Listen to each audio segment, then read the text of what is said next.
Israël vient de prendre une décision qui va changer le Moyen-Orient. Pour toujours. Dans le sud du territoire libanais, des villes entières se sont réveillées vides, portes ouvertes, voitures abandonnées. Un silence là où hier, il y avait de la vie. Des familles abandonnent tout au beau milieu de la nuit. Plus de 800 000 personnes ont fui ces derniers jours. Les troupes israéliennes avancent de plus en plus alors que les bombardements s'intensifient. Le Hezbollah est frappé à des positions qu'il pensait jusque-là intouchables. Mais, derrière tout ce mouvement, Israël fait quelque chose qui est passé inaperçu pour la plupart des gens. Cela dépasse largement une opération militaire classique. Quelque chose de physique, de concret, visible sur la carte et qu'aucun pays n'avait fait à l'intérieur du territoire d'un autre au XXIe siècle. Quand tu comprendras ce que c'est, tu comprendras pourquoi, pour la première fois, la fin du Hezbollah semble vraiment possible. Mais, pour comprendre l'ampleur de ce qu'Israël vient de faire, tu dois savoir ce qui s'est passé avant. Parce que cette opération n'a pas commencé il y a 2 jours. Elle a commencé bien avant. Après une guerre brutale en 2024, Israël et le Hezbollah ont conclu un cessez-le-feu en novembre de cette année-là. Le Hezbollah avait été dévasté. Nasrallah, son leader historique, était mort. Une grande partie de la direction militaire du groupe avait été éliminée.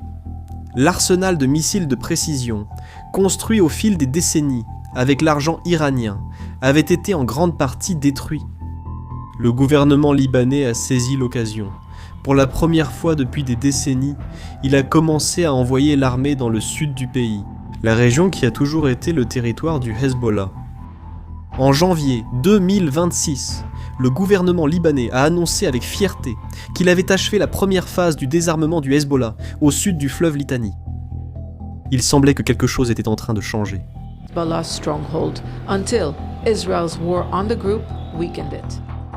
Mais ensuite, en mars 2026, il s'est produit quelque chose que personne n'attendait. Le guide suprême de l'Iran, Ali Khamenei, a été tué. En moins de 48 heures, le Hezbollah a ouvert le feu contre Israël. Des roquettes ont été tirées en direction du nord d'Israël. Le groupe a déclaré que c'était par solidarité avec l'Iran. Mais le véritable message était tout autre. Le Hezbollah était toujours vivant. Il avait encore des crocs. Et il n'était pas prêt à rester silencieux. Cette attaque a été une erreur fatale. Et le Hezbollah ne sait toujours pas quel prix il va payer pour cela. Israël avait attendu patiemment. Il avait un plan. Et le Hezbollah vient de donner la justification parfaite pour le mettre à exécution. Mais ce qu'Israël a fait ensuite n'était pas seulement une riposte. C'était quelque chose de bien plus calculé et de bien plus permanent. Netanyahou n'a pas tardé. En mars 2026, Israël a lancé une offensive aérienne massive et a envoyé des troupes dans le sud du Liban. La mission déclarée était simple, détruire les bases, les armements et les structures militaires du Hezbollah, et garantir que les quelques 60 000 Israéliens qui avaient fui le nord d'Israël puissent enfin rentrer chez eux. Mais il se passait autre chose. Quelque chose qu'Israël construisait en silence pendant que le monde regardait les explosions. C'est ici que l'histoire prend une tournure différente de tout ce que vous avez vu jusque-là. Réfléchis avec moi.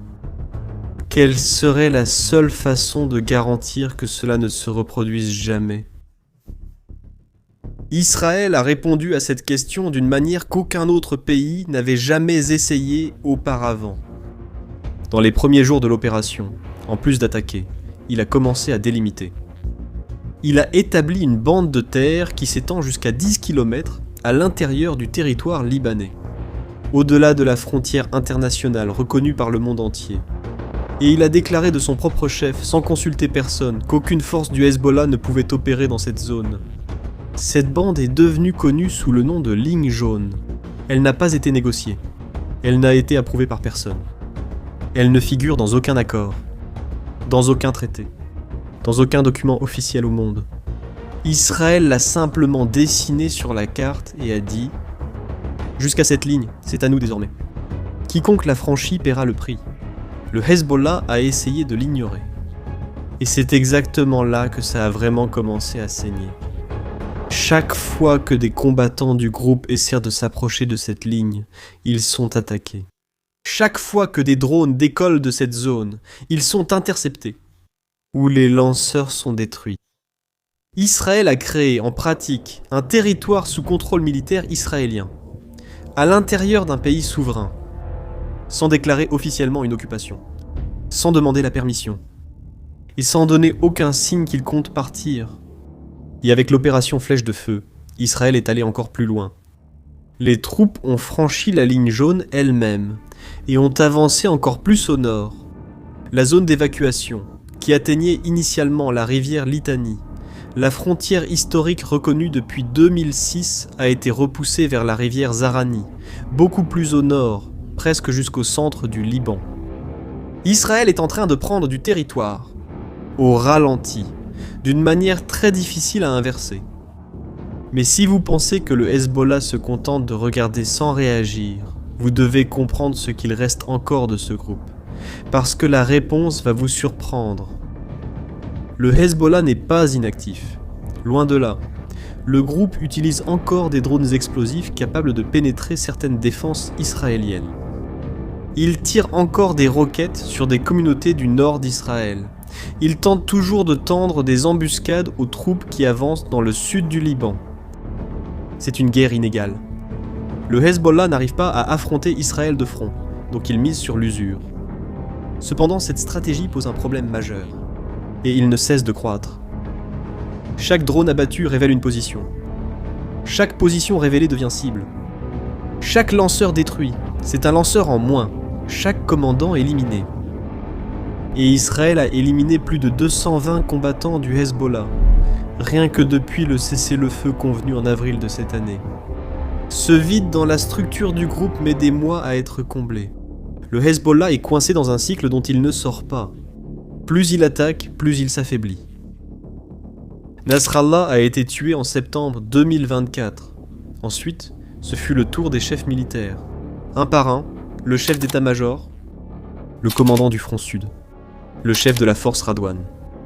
L'unité d'élite de combat terrestre du Hezbollah qui planifiait une attaque du type de celle du 7 octobre dans le nord d'Israël. L'arsenal de missiles de précision a été en grande partie détruit.